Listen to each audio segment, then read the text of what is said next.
So I want to make a toast tonight, actually. There you go. So before I make a toast, let me read one paragraph. Here's I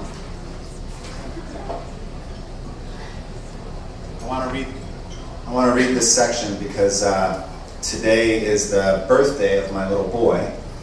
He's 4 weeks old. I've got pictures here. So I want to read this.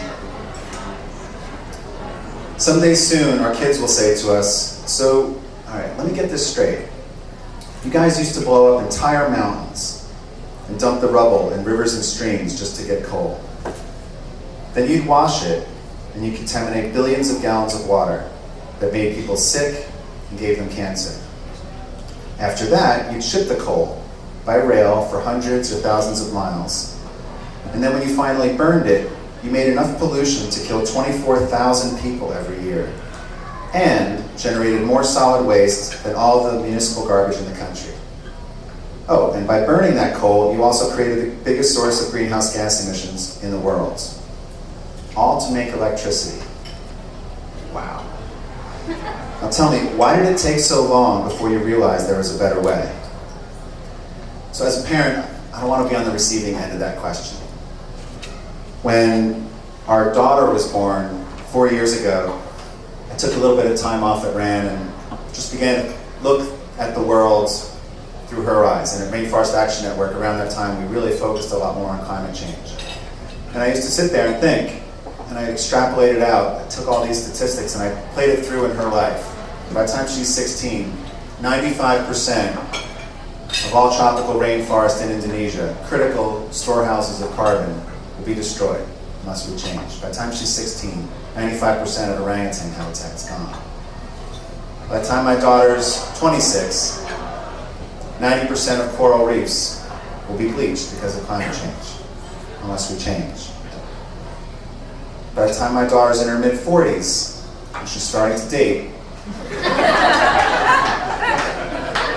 up to a third of all plant and animal species, will be gone. Again, because of climate change. Threatened with extinction, just because of climate change. So I want to make this toast tonight to our little guy and my daughter at home. You know, let's look at a different world. Let's create that different world. So by the time little Sebastian is 18, let's hope that he can vote. Let's hope oil change does its job. Let's hope that he can vote in an election where no politicians are accepting any money from the fossil fuel industry. No subsidies are going to dirty oil and dirty coal. Here's to that.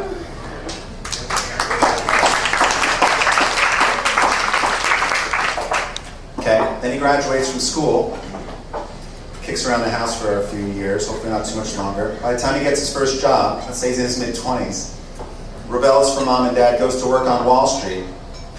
Right? Let's hope that by then he goes to Wall Street, we've tracked the money, we've followed the money, we've got the biggest banks in the world that aren't bankrolling climate change. They're not putting hundreds of billions of dollars into financing coal plants and making the problem worse. So here's to reforming Wall Street, here's to getting clean energy by getting a clean government.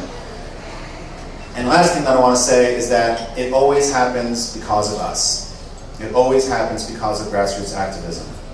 Kenny was talking about the fact that he and his family are going from New York to Philadelphia to get Obama elected.